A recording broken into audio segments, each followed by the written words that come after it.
Hello, स्वागत है आप सबका एक नए वीडियो में बायोलॉजी एनसीईआरटी सीरीज में। जैसा कि बायोलॉजी एनसीईआरटी सीरीज चल रहा है, अभी तक हम लोगों ने जो भी लेक्चर्स किया है सबके ऊपर हम लोगों ने प्रैक्टिस भी कर लिया है। जितना भी ज़्यादा हो सकता है हम लोगों ने बहुत सारे प्रश्नों को कवर किया है, प्रीवियस ईयर को लेके, सारे एग्जाम को लेके हम लोगों ने प्रैक्टिस कर लिया। तो वहाँ तक किसी को कोई दिक्कत नहीं होगा। जिन्होंने भी उन सारे वीडियोज़ को देखा होगा, लगभग बायोलॉजी का 70% आपका कवर हो चुका है। अब बचा 30% में जो हमारा आज का चैप्टर है वो एक जीवों में जनन। इसके बाद हमारा प्लांट में हमारा पढ़ेंगे रिप्रोडक्शन के बारे में पढ़ेंगे, है ना, कैसे फ्लावर में रिप्रोडक्शन होता है। फिर एक चैप्टर हमारा हो जाएगा ह्यूमन डिजीज का, जो हमारा बीमारी जो फैलता है ना, वो कैसे बैक्टीरिया से वायरस से कौन फैलता है, वो हमारा चैप्टर हो जाएगा। फिर एक चैप्टर हमारा हो जाएगा एग्रीकल्चर वाला और बायोटेक वाला। तो 3 से 4 चैप्टर ही मात्र बचा है बायोलॉजी का। ओके, और उन 3-4 चैप्टर करने के बाद लगभग मतलब 5 से 6 वीडियो आएगा, क्योंकि हमारा एमसीक्यू भी है ना, हमारा ऑब्जेक्टिव भी करेंगे, सवालों को भी करेंगे।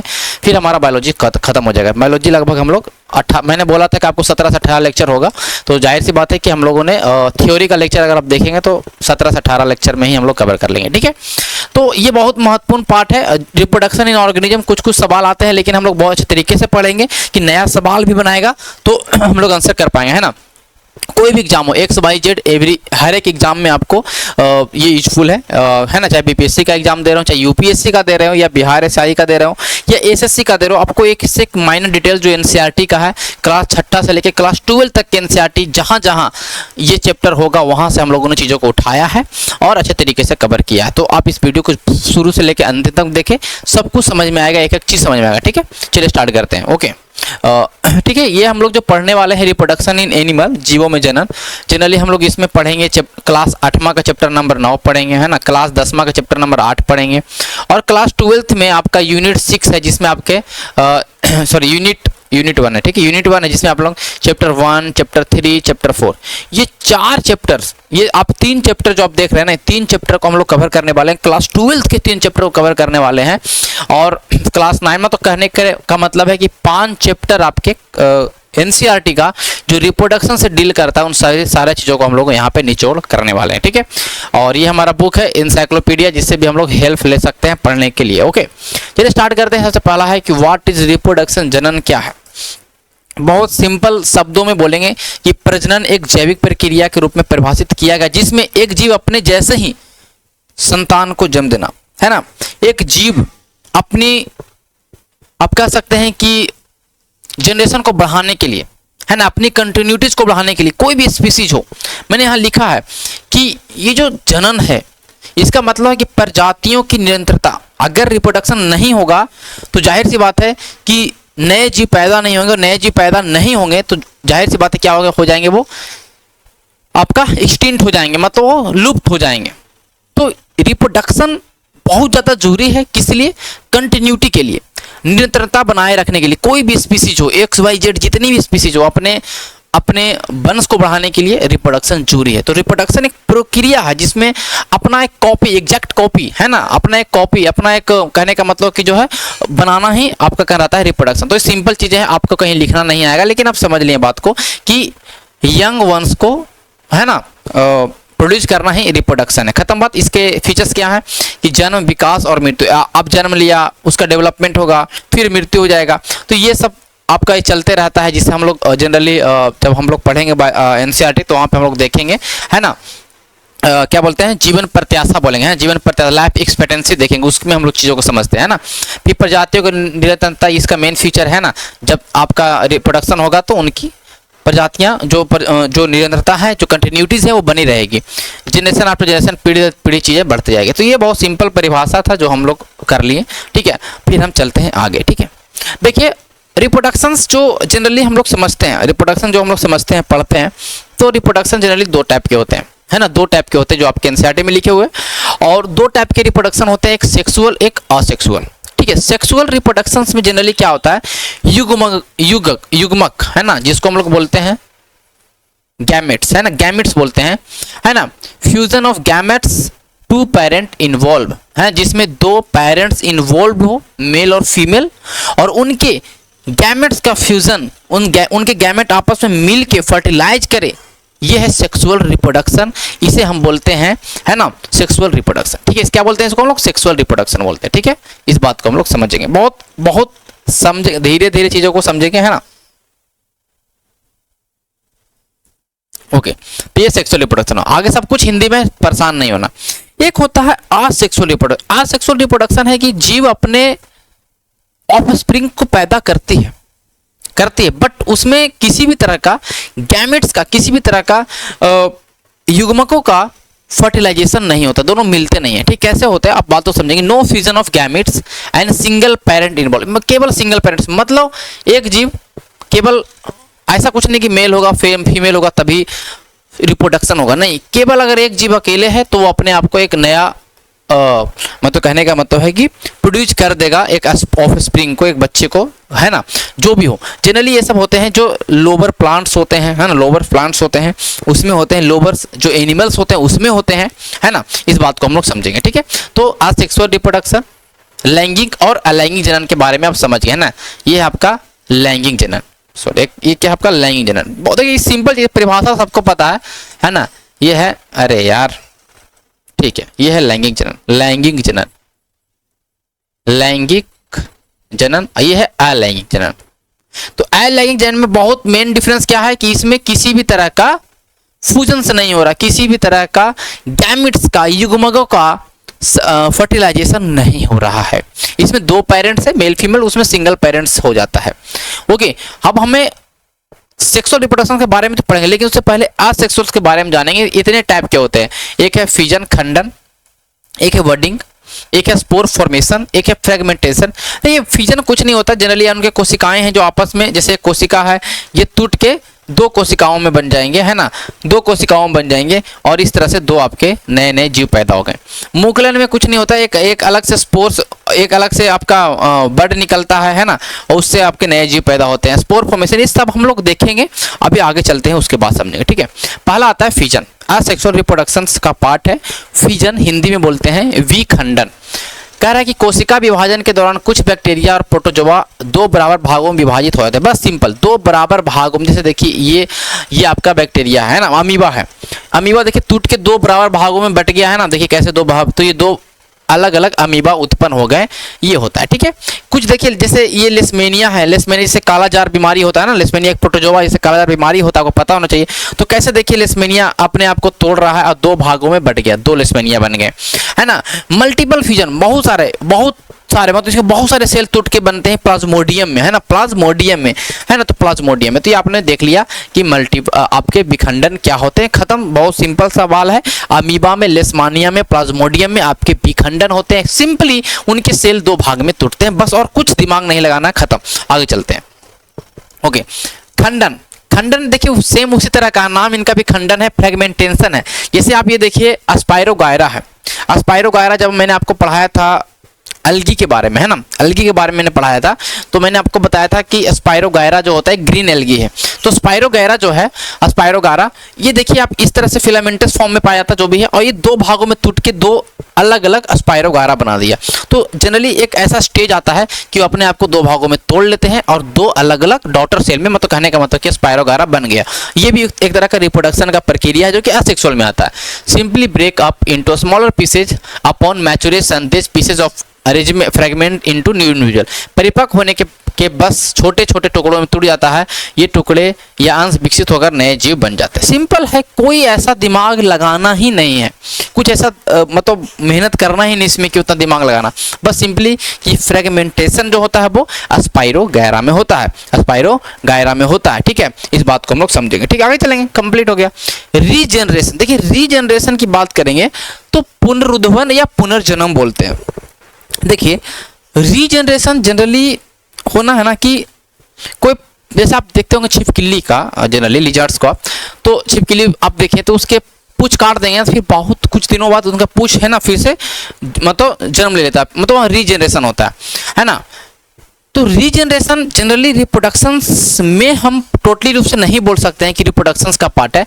रीजनरेशन होता है कि कोई भी पार्ट जो टूट गया, जो भी कोई पार्ट कट गया, उसको दोबारा से पुनर्जन्म कर लेना, दैट इज रीजनरेशन। अब रीजनरेशन के बारे में पढ़ेंगे। पुनर्रूपेण विभेदित जीवों में अपने कायिक भाग से नए जीव के निर्माण की क्षमता होती है। जैसे देखिए ये प्लेनेरिया, मैंने आपको पढ़ाया था प्लेनेरिया के बारे में, फ्लैट बॉम्ब में मैंने पढ़ाया था कि प्लेनेरिया में सबसे ज़्यादा रीजनरेटिंग पावर है। प्लेनेरिया को 4-5 भाग में काट दीजिएगा ना, वो 4-5 भाग एक नया प्लेनेरिया में बन जाएगा, है ना। तो ये आपके प्लेनेरिया को 3 भागों में काट के तीनों नया नया प्लेनेरिया विकसित करे। तो रीजनरेशन पावर होता है, ये भी एक तरह का रिप्रोडक्शंस में ही आएगा। लेकिन अच्छा बताइए कि अगर ये रिप्रोडक्शंस में आएगा, ये जनन में आएगा, तो क्या प्लेनेरिया वेट करेगा कि हमको कोई काटे तब हम 3 अलग अलग डॉटर सेल बनाएंगे? नहीं ना। तो जनरली आपका हम लोग इसको पढ़ते हैं रिप्रोडक्शन चैप्टर में, बट रीजनरेशन जनरली आपका अपने अगर उसका कोई भी कटा छटा भाग हो जाए तो उसको डेवलप करने के लिए यूज किया जाता है। बट ये भी हम लोग इसको रख लेते हैं आसेक्सुअल रिप्रोडक्शन में। ये हाइड्रा में भी होता है। कहाँ होता है? ये आपका हाइड्रा में भी होता है ना, हाइड्रा में भी होता है। और ये याद रखेंगे कि हाइड्रा भी इस तरह से होता है, हाइड्रा, हाइड्रा और प्लेनेरिया। आपके एग्जाम में ऐसा नहीं पूछा है क्या होता है, आपके एग्जाम में पूछेगा कि रीजनरेशन से कौन उत्पन्न होता है, बस ये पूछेगा। आप ध्यान में रखिए, रीजनरेशन क्या होता है, 3-4 भाग में काट दीजिएगा तो सब अलग अलग में आपका, जैसे आप देखिए गुलाब का पेड़ ले लीजिए ना, गुलाब का पौधा ले लीजिए, उसके टहनी को काट के कहीं आप अगर आप प्लांट कर दीजिएगा तो कहीं ना कहीं वो भी उपज जाता है। तो भी एक तरह से रीजनरेशन का ही प्रक्रिया है, कोई ऐसा नहीं है। ठीक है, आगे चलते हैं। मुकुलन, देखिए मुकुलन की बात करेंगे तो बडिंग होता है। जैसे जनरली क्या होता है कि जब ये बहुत डेवलप हो जाता है ना, डेवलप हो जाता है तो इसके ये आउट ग्रोथ आप देख रहे हैं, ये देख रहे हैं, ये सब ये आपके जो है ना धीरे धीरे ये फिर धीरे धीरे टेंटिकल्स जो होते हैं वो टूट के जैसे आप देखिए बर्ड्स है ना, ये बर्ड्स, तो ये बर्ड्स फिर कुछ दिन में टूट के एक नया हाइड्रा बना लेगा। तो ये इसमें क्या होता है, एक विशिष्ट स्थान पर बार बार कोश का विभाजन। क्यों?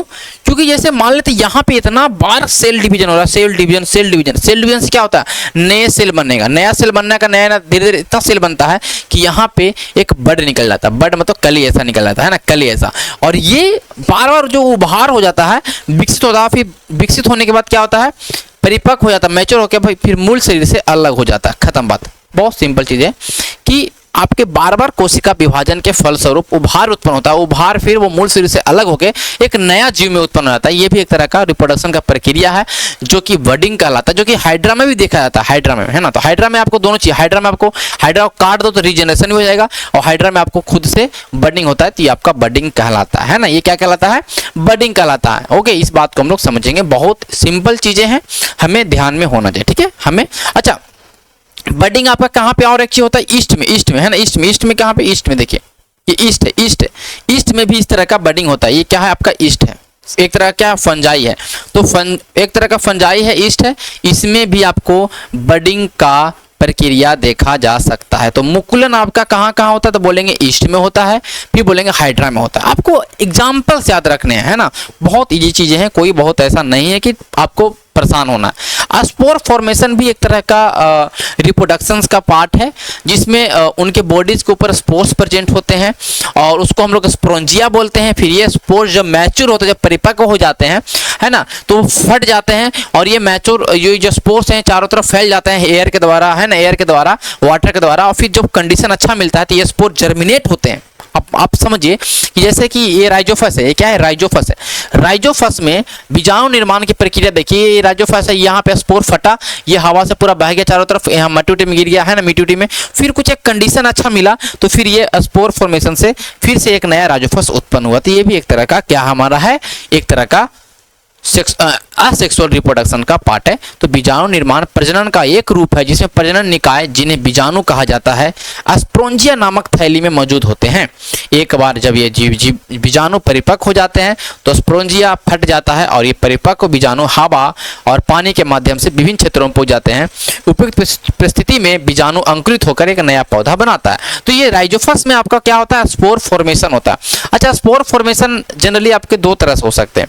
एक तो जो स्पोर्स है वो चल के, है ना, कहीं चल के मतलब एयर के माध्यम से, है ना, उसके माध्यम से चल के निर्माण कर दिया। कुछ होते हैं जो नॉन मोटाइल, मैंने यहाँ लिखा ना जूस्पोर्स, सो मोटिलिटी।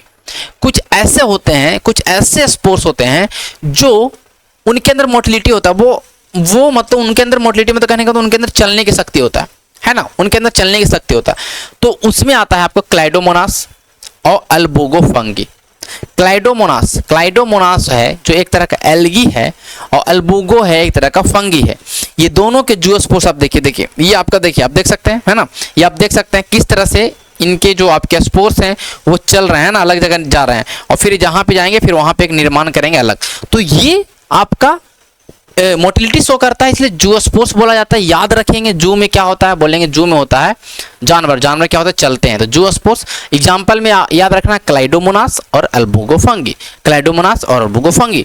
और जो नहीं चल पाते हैं, जो स्पोर्स नहीं मूवमेंट शो करते हैं, जो मोटिलिटी नहीं होता है, उसमें आता है कोनिडिया। जैसे कि आप देखिए ये पेंसिलियम, पेंसिलियम में जो पार्ट है ना कोनिडिया, इससे ही एक नया पेंसिलियम उत्पन्न हो जाएगा, इससे ही एक नया पेंसिलियम उत्पन्न हो जाएगा। तो कोनिडिया कहाँ होगा, पेंसिलियम। ये अंग है, ये प्रजनन अंग आप मान के चलिए, ये आप मान के चलो कि एक तरह का प्रजनन अंग है, एक तरह के एक ऐसा फीचर है, एक ऐसा अंग है जो कि पेंसिलियम में एक नया पेंसिलियम उत्पन्न करने के लिए आपको दिखाई देगा, है ना। फिर आपका ओडिया जो है एग्रीसेस, जो हम लोग खाते हैं, फंगी जो हम लोग खाते हैं ना, जो हम लोग खाते हैं मशरूम, उसको बोलते हैं एग्रीसेस, और उसके लिए अंग है ओडिया।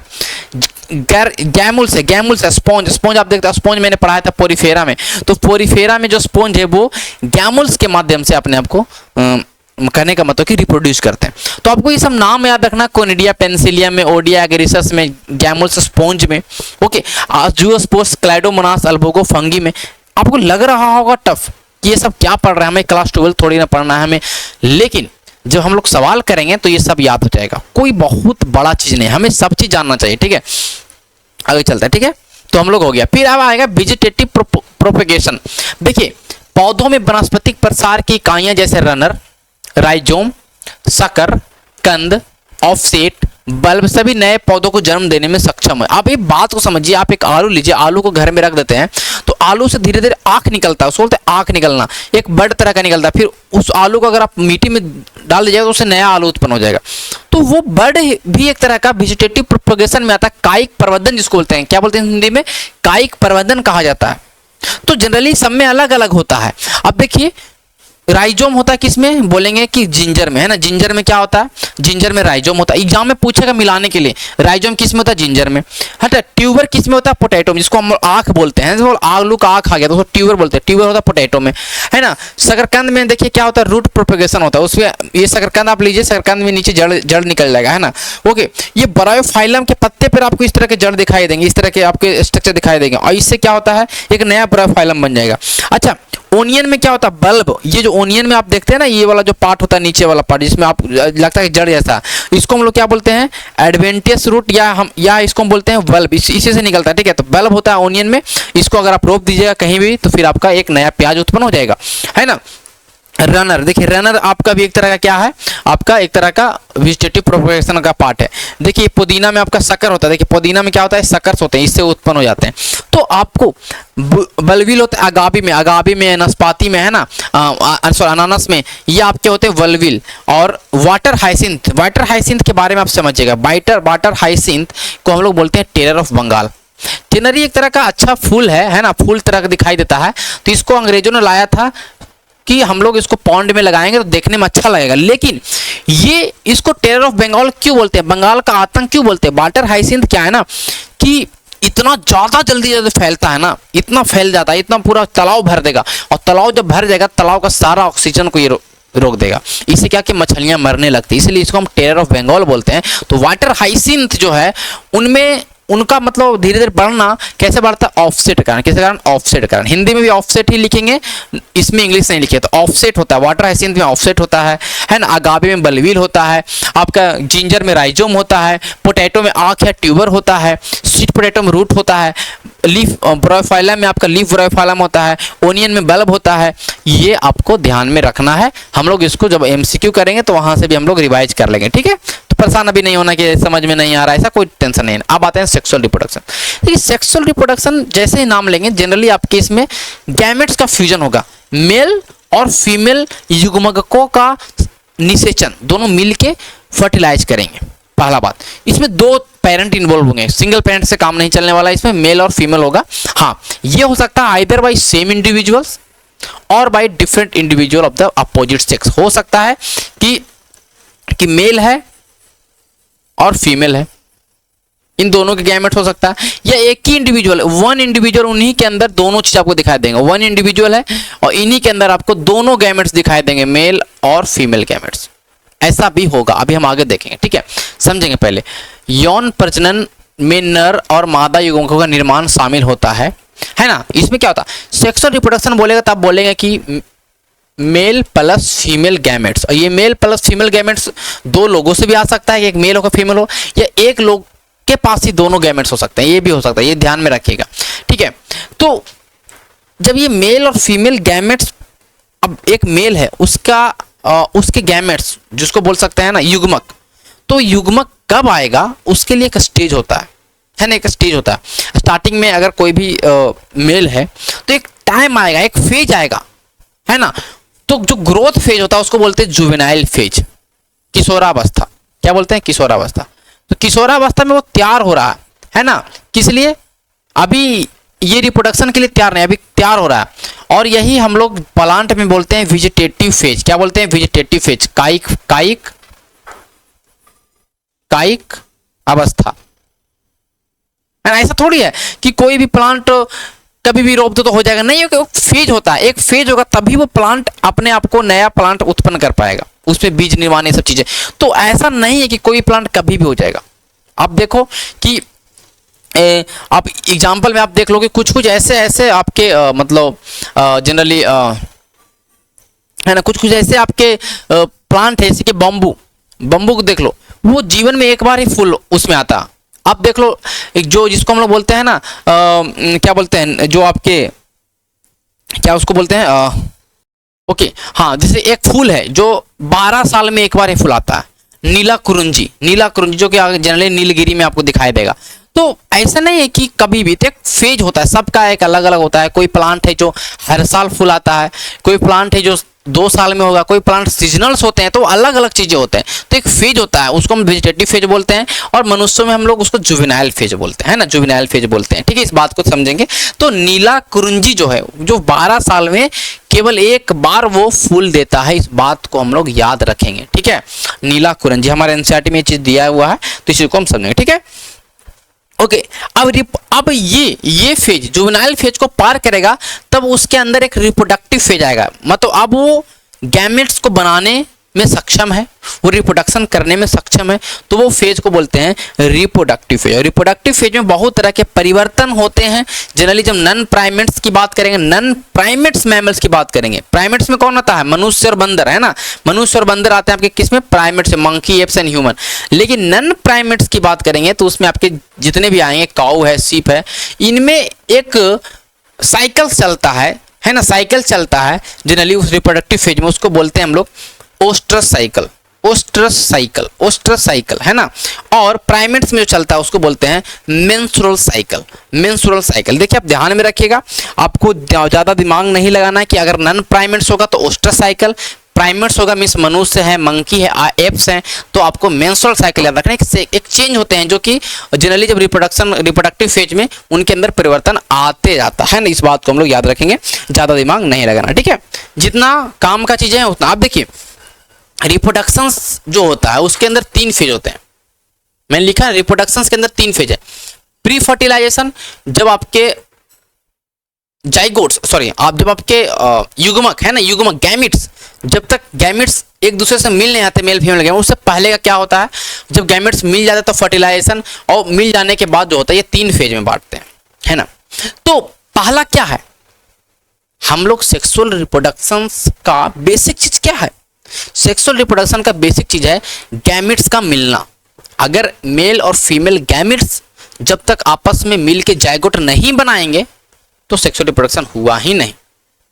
तो जाहिर सी बात है कि हमें चाहिए गैमेट्स, तो गैमेट्स पहले बन तो जाए, और गैमेट्स बनने की प्रक्रिया को बोलते हैं गैमेटोजेनेसिस, और ये इसको बोलते हैं युग्मक जनन, है ना। अब हम लोग समझेंगे पहले गैमेटोजेनेसिस के बारे में, है ना। गैमेटोजेनेसिस क्या कह रहा है कि नई अगुणित कोशिकाओं को बनाने के लिए द्विगुणित कोशिकाओं को विभाजित करने की प्रक्रिया जो नर और मादा युग्मक है। मतलब कह रहा है कि जो डायप्लॉइड सेल्स होते हैं, जैसे 2n में आपका जो सेल होता है 2n में, है ना, इससे टूट के आपका n बनेगा, फिर आगे जाके 4 आपके इस तरह से बनेंगे हैप्लॉइड सेल्स, आगे हम लोग देखेंगे। ठीक है, तो कह रहा है कि गैमेटोजेनेसिस एक प्रक्रिया है जिसमें डिप्लॉइड सेल डिवाइड होते हैं और नया हैप्लॉइड सेल्स बनाते हैं, जो कि मेल और फीमेल गैमेट्स कहलाते हैं। है ना। मेल गैमेट्स जो होता है उसको हम स्पर्म बोलते हैं और फीमेल गैमेट्स को हम ओवम बोलते हैं या ओवा बोलते हैं। क्लियर हो गया। स्पर्म और ओवम, स्पर्म और ओवम, है ना, शुक्राणु और अंडाणु, कंप्लीट हो गया। The process of sperm formation is called spermatogenesis.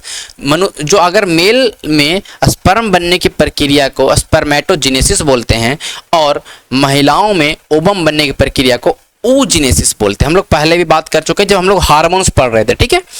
Okay, तो ये हमारा हो गया। अच्छा देखिए, ये तो प्रक्रिया हो गया, कैसे बनता है भी आगे हम लोग देखेंगे।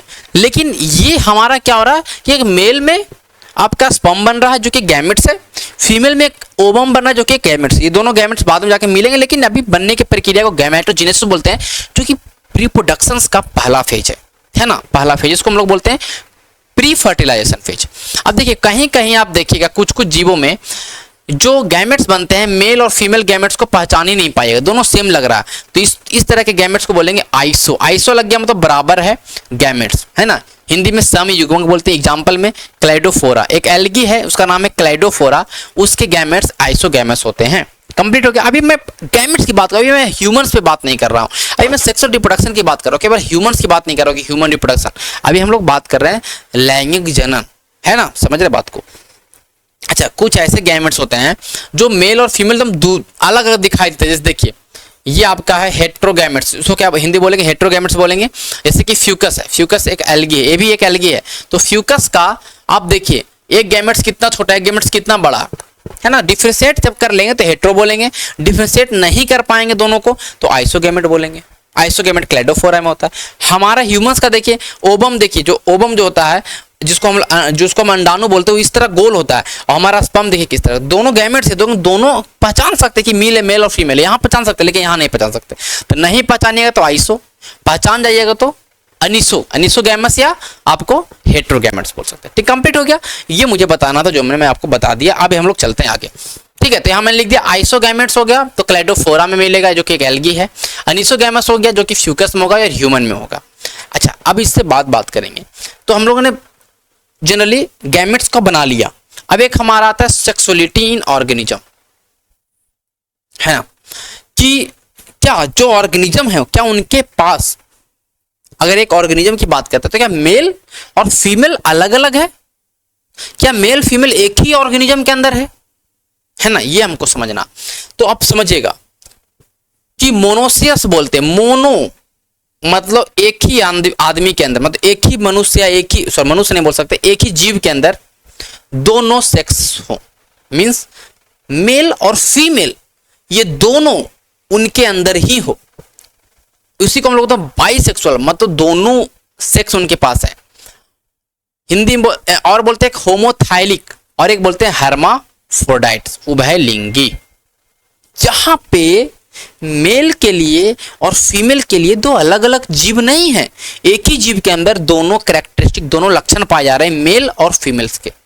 एक ही जीव के अंदर दोनों लक्षण पाए जाते हैं मेल और फीमेल के, उसको बोलते हैं मोनोसियस। मोनो और बाइसेक्सुअल कंफ्यूजन हो जाएगा, मोनो मतलब एक होता है, बाइसेक्सुअल दो होता है, और दोनों एक ही में डाल रहे हैं, नहीं।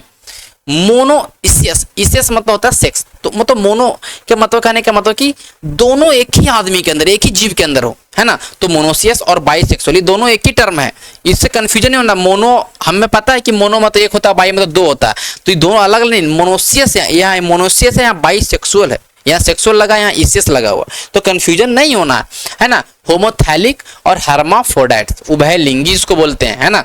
एग्जाम्पल में क्यूकर्बिट्स हो गया, कोकोनट्स देख लीजिए, है ना। अर्थवॉर्म को देख लीजिए, है ना, ऐसा नहीं कि एक मेल अर्थवॉर्म होगा फीमेल अर्थवॉर्म होगा, केचुआ एक ही में सब कुछ होगा।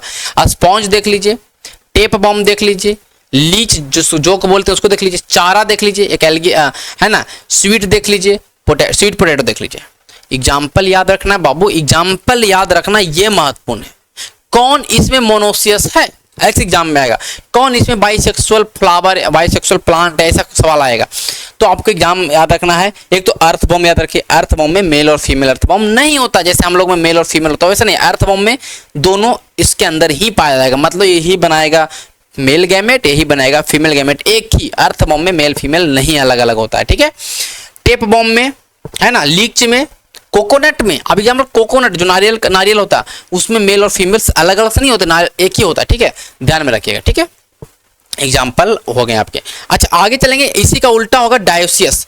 डायो मतलब कि जो सेक्स ऑर्गन्स होंगे, जो आपके सेक्स ऑर्गन्स होंगे, या आप बोल सकते हैं कि मेल और फीमेल जो होंगे वो अलग अलग होंगे। अलग अलग होंगे मतलब डाई हो गया। डाई मतलब दो जगह हैं आपके। यूनिसेक्सुअल मतलब कि एक आदमी के पास एक ही सेक्स होगा, मीन्स मेल है तो मेल होगा उसके पास, फीमेल के लिए अलग होगा, यूनिसेक्सुअल हो गया। और सेपरेट सेक्स मतलब मेल अलग फीमेल अलग। हेट्रोथैलिक, हेट्रो मतलब अलग अलग, यहाँ पे होमो था तो एक था, यहाँ हेट्रो है अलग अलग। हर्माफ्रोडाइट है तो एक ही में आ गया। मोनो है तो एक ही में दोनों हो गया। बाइसेक्सुअल मतलब एक ही में दोनों हो गया। यहाँ पे यूनिसेक्सुअल मतलब एक ही अलग अलग। तो डायोसियस में आप कहते हैं पपाया, खजूर, है ना, मर्चेंटिया और कॉकरोच। देखिए यहाँ पे एग्जाम्पल में अर्थवॉर्म महत्वपूर्ण एग्जाम्पल था, यहाँ पे कॉकरोच। कॉकरोच में मेल और फीमेल कॉकरोच अलग अलग होगा, लेकिन अर्थवॉर्म में नहीं होगा। पपाया जो है उसमें भी आपके अलग अलग होते हैं, है ना, अलग अलग तरीके से होते हैं। पपाया में आप ध्यान रखिएगा, ठीक है, मेल और फीमेल्स आपको दिखाई देंगे अलग अलग, है ना इसमें। ओके ओके, कंप्लीट हो गया। डेट, पाम, ये सब एग्जाम्पल याद रखना, ज्यादा दिमाग नहीं। पपाया, डेट, पाम, मर्सेंटिया, कुकुरबिट्स, कोकोनट्स, ऐसे करके याद रखना है, ठीक है। तो ये आपका हो गया सेक्सुअलिटी इन ऑर्गेनिज्म, है ना, यहाँ तक समझ में आ गया होगा। तो ये हो गया, हम लोगों ने गैमेट्स का निर्माण कर लिया। गैमेट्स निर्माण करने वालों को भी देख लिया कि कुछ लोग हैं जो एक ही में दोनों चीज़ है और किसी में अलग अलग है, ठीक है। फर्टिलाइजेशन, फर्टिलाइजेशन को बोलते हैं फ्यूजन ऑफ गैमेट्स। आपके मेल और फीमेल गैमेट्स का आपस में मिल जाना ही कहलाता है निषेचन। निषेचन को कभी कभी क्या होता है कि फ्यूजन, मेल गैमेट और फीमेल गैमेट आपस में आके मिलते हैं, उसको हम बोलते हैं साइगैमी या युग्मक संलयन बोलते हैं। अच्छा कहीं कहीं पे बिना गैमेट्स के मिले ही फर्टिलाइजेशन हो जाता है, उसको बोलते हैं पार्थेनोजेनेसिस या निषेचक जन, मतलब फर्टिलाइजेशन हुआ ही नहीं फिर भी रिप्रोडक्शन हो गया, फर्टिलाइजेशन हुआ ही नहीं फिर भी रिप्रोडक्शन हो गया। जैसे मैं एग्जाम्पल में देखिए, रोटीफेरस है, हनी बीज हो गया, और कुछ लिजार्ड्स और कुछ बर्ड में कौन, तुर्की पक्षी है जो, जिसमें आपके निषेचन की प्रक्रिया नहीं होता है। याद रखिएगा, एग्जाम्पल ही मेन है, कोई दिमाग नहीं लगाना, एग्जाम्पल ही मेन है। अच्छा ये फर्टिलाइजेशन भी अलग अलग तरह का होता है। कुछ फर्टिलाइजेशन एक्सटर्नल होगा। एक्सटर्नल फर्टिलाइजेशन मतलब उस जीव के शरीर के बाहर फर्टिलाइजेशन होना। मतलब जो भी जीव पानी में रह रहे हैं जनरली, उनमें क्या होगा कि वो अपने जैसे कि आप देखिए एक्स को अपने एक्स को पानी में छोड़ देगा, फिर वहीं पे आपका फर्टिलाइजेशन की प्रक्रिया। तो फर्टिलाइजेशन दो तरीके से होता है, एक तो बॉडी के अंदर और बॉडी के बाहर। तो बॉडी के जो अंदर फर्टिलाइजेशन की प्रक्रिया होगा वो तो थोड़ा सेफ होगा, है ना, इंटरनल फर्टिलाइजेशन को बोलेंगे। बॉडी के बाहर जो होगा वो डेंजरस होगा, है ना, वो डेंजरस होता है। मतलब जनरली आप बॉडी के बाहर फर्टिलाइजेशन की प्रक्रिया हो रहा है तो उस पर जाहिर सी बात है कि बहुत प्रॉब्लम हो सकता है। इस बात को हम लोग समझेंगे, ठीक है। समझ रहे हैं आप लोग, समझ में आ रहा है यहाँ तक? बताइए, यहाँ तक आपको समझ में आ गया होगा, ठीक है। कोई ऐसा है नहीं कि इसमें दिमाग लगाना, ठीक है। फिर आता पोस्ट फर्टिलाइजेशन की प्रक्रिया। फर्टिलाइजेशन के बाद क्या होगा, जाहिर सी बात है कि फर्टिलाइजेशन हो गया है, जाइगोट बन गया है ना, मेल और फीमेल गैमेट्स मिल जाने के बाद जाइगोट का निर्माण होता है, युग्मज का निर्माण होता है, जाइगोट जिसको बोलते हैं। और वो जाइगोट से ही सब लोग बने, हम आप सब लोग जाइगोट से ही बने। तो जाइगोट एक वाइटल लिंक है, क्या है, एक वाइटल महत्वपूर्ण कड़ी है। और ये जाइगोट फिर धीरे धीरे एम्ब्रॉयज भ्रूण में आपका बड़ा होगा, है ना।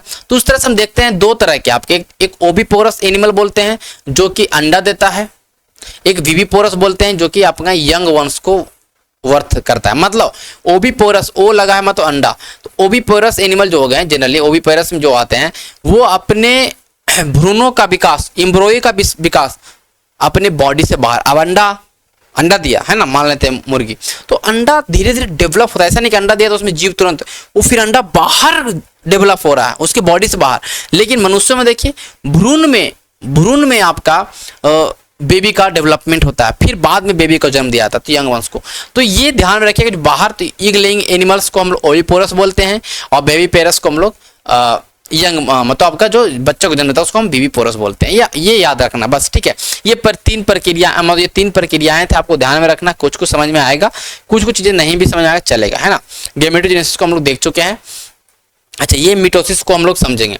ओके देखिए मिटोसिस, ये सेल डिवीजन का हम लोग सेल डिवीजन में पढ़ेंगे, कोशिका में हम लोग जनरली इसको पढ़ते हैं, लेकिन समझेंगे मिटोसिस में क्या होता है ना कि आपके सेल है ना जो एकदम बराबर में बढ़ जाते हैं, बराबर भाग में।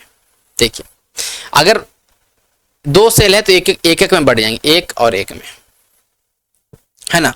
तो और दोनों में एकदम एग्जैक्टली सेम होगा, है ना, दोनों में एक सेम होगा। जैसे आप सॉरी आपका सेल जैसे मान लें कि सेल 2n है, 2n सेल है, तो इनके क्रोमोसोम 2n में ही बटेंगे, 2 अलग अलग बना लेंगे, एकदम कॉपी बना लेंगे। जनरली ये कहाँ होता है, ऑकर इन सोमैटिक और बॉडी सेल। ये आपके रिप्रोडक्टिव सेल में नहीं होता है। रिप्रोडक्टिव सेल के अलावा कहीं और भी कोशिकाएं अगर विभाजन करेगी तो प्रक्रिया होगा मीटोसिस, हिंदी बोलते हैं समसूत्री विभाजन। बराबर है ना, समसूत्री विभाजन, बराबर विभाजन करना, तो इसको मीटोसिस बोलते हैं। ये सेल का है ना, ये जनरली असेक्सुअल ऑर्गेनिज्म में होता है। असेक्सुअल जहाँ पे रिप्रोडक्शन होगा वहाँ पे आपका मीटोसिस की प्रक्रिया होगा, क्योंकि मीटोसिस की प्रक्रिया में जीव एकदम अपने अपना कॉपी बनाता है ना। तो असेक्सुअल रिप्रोडक्शंस में आप देखिएगा जो जीव जो बनेगा एकदम एग्जैक्टली कॉपी बनता है, कॉपी।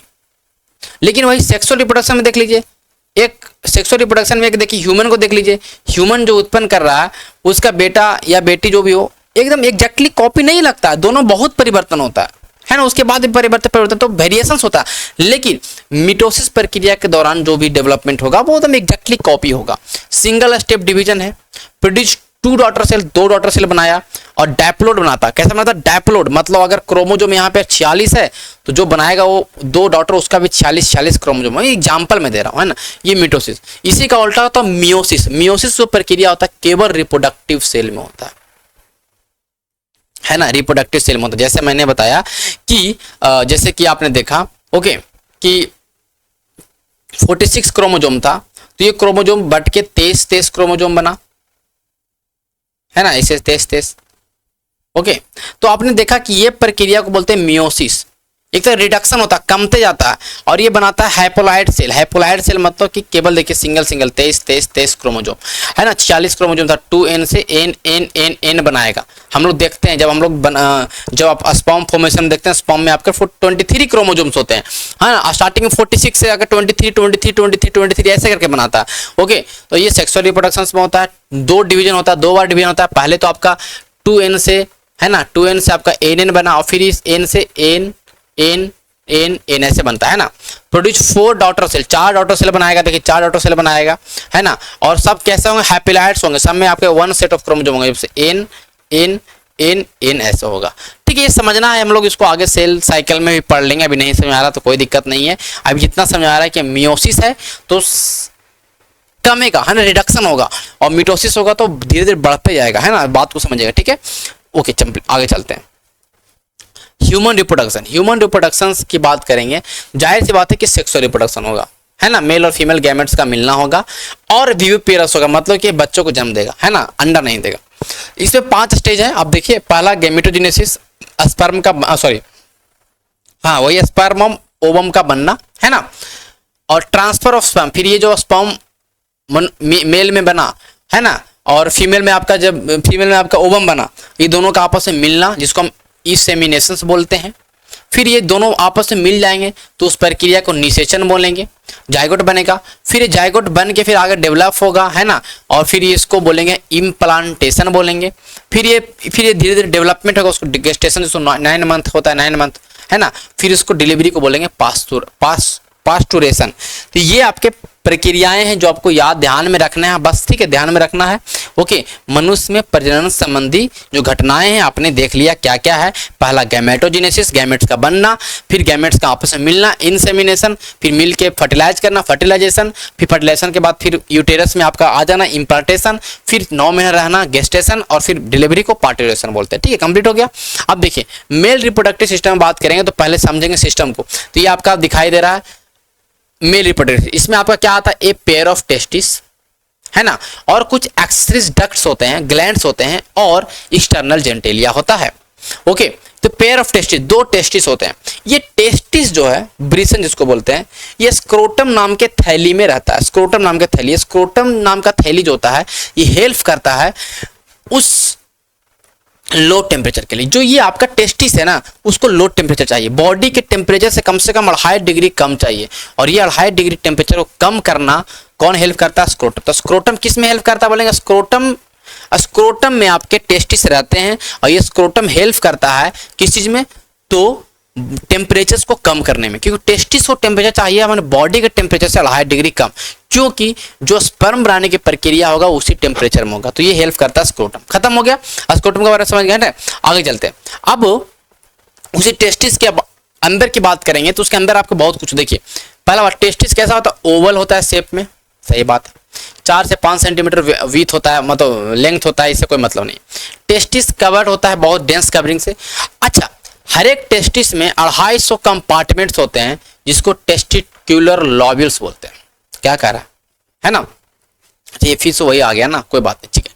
कह रहा है कि हर एक टेस्टिस के अंदर कंपार्टमेंट, छोटे छोटे कच होते हैं, उसको हम टेस्टिकुलर लॉब्यूल्स बोलते हैं। क्या बोलते हैं, टेस्टिकुलर लॉब्यूल्स बोलते हैं। इसमें छोटे छोटे कच बने हुए उसको हम टेस्टिकुलर लॉब्यूल्स बोलते हैं, जिसको मतलब ब्रिसन पालिका, ब्रिसन पालिका बोलते हैं। अच्छा, अब देखिए जो हमने देखा आपका टेस्टिकुलर लॉब्यूल्स, मैंने बताया कि जैसे कि जो टेस्टिस है इसके अंदर आप देखेंगे तो छोटे छोटे कच बने हुए हैं, इसको हम टेस्टिकुलर लॉब्यूल्स बोलते हैं, ब्रिसन पालिका बोलते हैं। अब इस लॉब्यूल्स के अंदर भी छोटे छोटे नलिकाएं हैं, जिसको हम लोग बोलते हैं, क्या बोलते हैं, देखिए बोलते हैं सेमनीफेरस ट्यूबुल्स, शुक्रजनक नालिकाएं। मतलब ये नलिकाएं ही स्पर्म का प्रोडक्शन करेंगी, है ना, स्पर्म का प्रोडक्शन करेगी। इस नलिकाएं में 2 तरह के कोशिकाएं होते हैं, एक तो कोशिका का नाम है मेल जर्म सेल और दूसरा है सर्टोली कोशिकाएं। तो मेल जर्म सेल जो है वो आपके मियोटिक डिविजन्स करते हैं और स्पर्म का फॉर्मेशन करता है। मियोटिक डिवीजन में बता चुका हूं, रिडक्शन डिवीजन भी बोलते हैं। अगर 2n है ना, डायपोलाइड है, 2n है तो n में डिवाइड कर देगा, है ना, जो हम लोगों ने ऑलरेडी कवर कर लिया। सर्टोली कोशिकाएं जो हैं इसी जर्म सेल को न्यूट्रिशन प्रोवाइड करने का काम करता है। ओके, कह रहा है कि इसी सेमनीफ्यूरस ट्यूबुल्स के बाहर वाला एरिया जो है, जो उसको हम लोग बोलते हैं इंटरस्टेटियल स्पेस, खाली जगह उसको इंटरस्टेटियल स्पेस बोलते हैं। और इसमें छोटे छोटे ब्लड विजल्स होते हैं और इंटरस्टेल सेल्स होते हैं, जिसको हम लेडिंग सेल्स बोलते हैं, लेडिंग सेल्स, है ना। जब LH हार्मोन, ल्यूटिनाइजिंग हार्मोन्स के बारे में मैंने बताया था कि लेडिंग कोशिकाओं पे एक्ट करता है, और लेडिंग कोशिकाएं जो हैं वो एंड्रोजन का स्रावन करता है। एक हार्मोन है जो एंड्रोजन का स्रावन करेगा। ये एंड्रोजन हार्मोन जो है स्पर्म फॉर्मेशन में हेल्प करता है, स्पर्म फॉर्मेशन को इनिशिएट करता है ये एंड्रोजन हार्मोन्स के कारण ही। तो ये सब हम लोग ऑलरेडी कर चुके हैं। तो ये था आपका पेनिस के बारे में, सॉरी टेस्टिस के बारे में, ठीक है। आगे चलते हैं हम लोग, और कुछ एक्सेसरी डक्ट्स भी, मतलब कुछ सहायक नलिकाएं भी हैं आपके जनरली आपके मेल रिप्रोडक्टिव ऑर्गन में। उसमें है आपके रेटे टेस्टिस, जिसको ब्रिसन नालिका बोलते हैं, बासा इफ्रेंसिया शुक्रवाहिका बोलते हैं, इपिडाइमिस अधिब्रिसन बोलते हैं, और बासा डिफरेंस जिसको शुक्रवाहिनी बोलते हैं। सब कुछ जो है ये सब समझिए एक तरह का पाइप है जिससे कि स्पर्म आता है। स्पर्म का ये पाथ है, स्पर्म का पाथ है, याद रखना है। पहले सेमनीफेरस ट्यूबुल्स में स्पर्म बनता है और रेटेड टेस्टिस के माध्यम से बासा इफ्रेंसिया में जाता है, इफ्रेंसिया में आया, फिर इपिडाइमिस में आया, फिर डिफरेंस बासा डिफरेंस में आया, फिर इजैक्युलेटरी डक्ट्स में आया, पाइप जहाँ से निकलेगा स्पर्म, फिर यूरेथ्रा के माध्यम से फिर पेनिस में आया। तो ये आपके स्पर्म का पाथ है। इसको याद रखने का तरीका एक शॉर्ट है ना, 7 अप, 7 अप पीते हैं आप लोग, है ना, 7 अप, है ना। पहला कहाँ बना बोलेंगे, सेमनीफेरस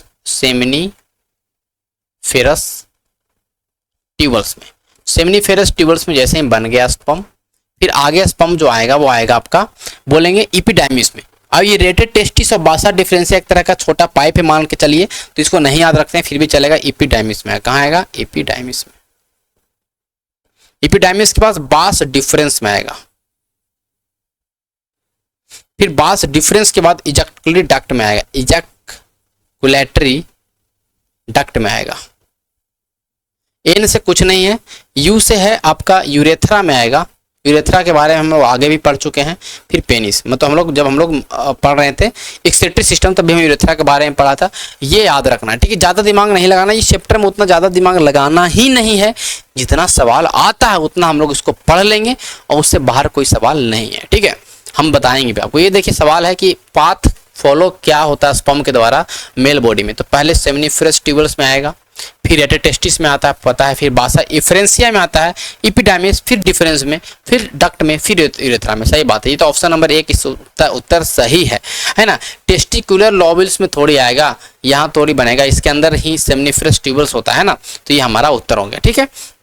आगे चलेंगे, ये तो चले आगे, इसको कोई काम का नहीं है ना। कुछ और भी ग्लैंड्स हैं जो हमारे जनरली टेस्टिस में आपको दिखाई दें, कुछ और भी ग्लैंड्स हैं, है ना, जो कि स्पर्म फॉर्मेशन में या स्पर्म्स में और भी कुछ मटेरियल इंक्लूड करना है तो उसमें हेल्प करता है। वो ग्लैंड्स आपके पास हैं। एक सेमिनिकल वेसिकल्स बोलते हैं जो आपके स्पर्म में फ्रक्टोज ऐड करेगा, है ना, फ्रक्टोज। प्रोस्टेट ग्लैंड जो है वो आपके स्पर्म में सीमेन ऐड करेगा। और द बल्वेरेथ्रा ग्लैंड जो कॉपर ग्लैंड भी बोलते हैं, जो कि स्लिपरी फ्लूइड ऐड करेगा आपके स्पर्म में, है ना। कह रहा है कि ये ग्लैंड जो है secrete fluid that enter urethra, कह रहा है कि यूरेथ्रा जहाँ से आपका स्पर्म निकलेगा, इस यूरेथ्रा में एंट्री करने से पहले जितने फ्लूइड एंट्री करते हैं उसमें ये ग्लैंड जो है आप मतलब कुछ ना कुछ कहने का मतलब है कि फ्लूइड को सीक्रेट करते हैं। ये तीनों ग्लैंड आपने देख लिया, बस इतना ध्यान में रखना है, ज़्यादा दिमाग नहीं लगाना है, ठीक है। फीमेल रिप्रोडक्टिव सिस्टम की बात करेंगे तो आपके पास दिखाई दे रहा है, इसमें 2 ओवरी होंगे जिसको अंडाशय बोलते हैं, अंडाशय, और यहीं पे आपका ओबम बनेगा, अंडा बनेगा, है ना, ओबम बनेगा, है ना। और एक ओविडक्ट होता है जिसको हम डिम वाहिनी बोलते हैं, जहाँ पे इस अंडा को कैरी किया जाता है, या इसको हम लोग फैलोपिन ट्यूब भी बोलते हैं, फैलोपिन ट्यूब, फैलोपिन नलिका भी बोलते हैं। फैलोपिन ट्यूब को हम लोग डिम वाहिनी या ओविडक्ट बोलते हैं, है ना। फिर यूटेरस होगा जहाँ पे आपके है ना गर्भाशय, जहाँ पे आपके जब जायगोट बन जाएगा तो फिर यहाँ पे आपका धीरे धीरे एम्ब्रॉय बनेगा, है ना, मतलब भ्रूणों का विकास होगा। सर्विक्स है ना, वजाइना का ओपनिंग है, सर्विक्स आपको दिखाई दे रहा है। फिर 10 एक्सटर्नल जेनिटेलिया, बाह्य जनांग है, या मेमरी ग्लैंड जो जहाँ से आपके बच्चे को, है ना, दूध मिलेगा, है ना, मेमरी ग्लैंड। फिर कह रहा है कि ओविडक्ट जो है, जो फैलोपिन ट्यूब है, और यूटेरस जो है, बीच वाला आपका यूटेरस हो गया, और वजाइना जो है, ये सब मिल ये एक तरह का सहायक अंग है आपके मादा जनन तंत्र का, सहायक अंग है मादा जनन तंत्र का, ठीक है। देखिए ये ओवरी में आप ध्यान रखिए, इस ओवरी में क्या होता है, इस ओवरी में आपका ओबम है, क्या है, ओबम मतलब एग है, एग्स है ना, फीमेल एग्स है ना, फीमेल एग्स है।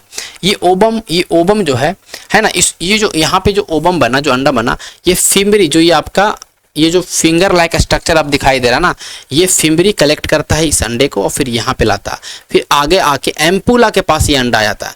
अब जब कॉपुलेशन होगा तो जो स्पर्म है, स्पर्म इस तरह से आएगा, और ये स्पर्म चलते चलते चलते कहाँ पे आएगा, स्पर्म एम्पुला में। तो एम्पुला वो जगह है जहाँ पे आपके स्पर्म मिलन होता है, स्पर्म और ओबम का मिलन होता है ना।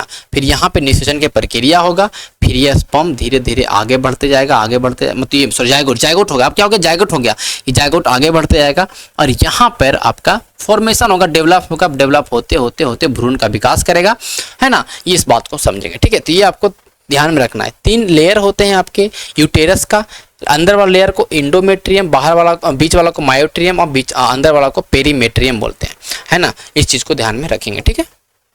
ये इतना काम का चीज़ है उतना। देखिए स्पर्म बनने की प्रक्रिया आपको पता होना चाहिए कि स्पर्मेटोगोनियम नाम का एक होता है जहाँ से बनता है, जो 2n में आपका स्पर्म है, 2n मतलब ये जो डेपोलाइड जो है, डेपोलाइड स्ट्रक्चर में है, वो टूटेगा, है ना। पहले तो प्राइमरी स्पर्मेटोसाइट में टूटेगा 46 से आपका 23 में टूटेगा, 23 से फिर 23 में और टूटेगा, है ना। देखिए यहाँ पे म्योसिस की प्रक्रिया हो गई।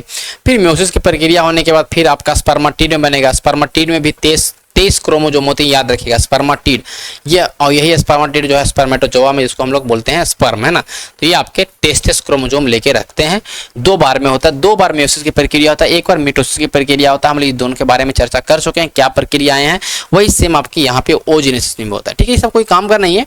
ये आपका स्पर्म का स्ट्रक्चर है। स्पर्म में आपका जो 3 पार्ट होता है, एक ऊपर में हेड हो गया, है ना, सिरा, बीच वाला मिडिल पार्ट और नीचे टेल, पूछ है ना, पूछ जो हेल्प करने में मतलब चलने में हेल्प करता है। अच्छा, बीच वाला पार्ट में आपके बहुत सारे माइटोकॉन्ड्रिया होती है, आपको ध्यान। मिडिल पीस में आपको माइटोकॉन्ड्रिया भरे हुए रहते हैं, है ना। ये गर्दन है, ये आपका हेड है। हेड वाला पार्ट में, हेड के जो ऊपरे वाला पार्ट को हम लोग बोलते हैं एक्रोसोम। एक्रोसोम, अब एक्रोसोम में क्यों बता रहा हूँ, क्योंकि सब एक एक चीज जरूरी है। देख जो भी काम का हम उसको देखेंगे।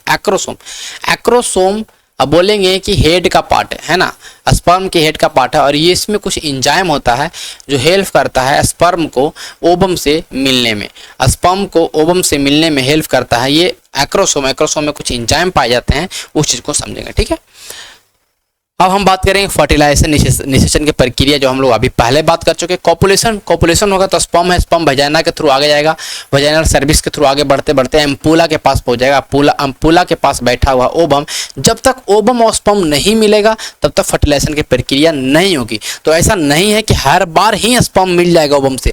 ओवम और स्पर्म एकदम साइमल्टेनियसली दोनों एक साथ मिलना चाहिए। कभी कभी होता है कि ओवम स्पर्म नहीं मिल पाते हैं, तो जब मिल जाएंगे तभी आपका फर्टिलाइजेशन की प्रक्रिया होगी, नहीं मिलेगा तो नेवर, कभी नहीं हो सकता। ठीक है, इस बात ओवम और स्पर्म मिलेगा उसको हम बात करेंगे।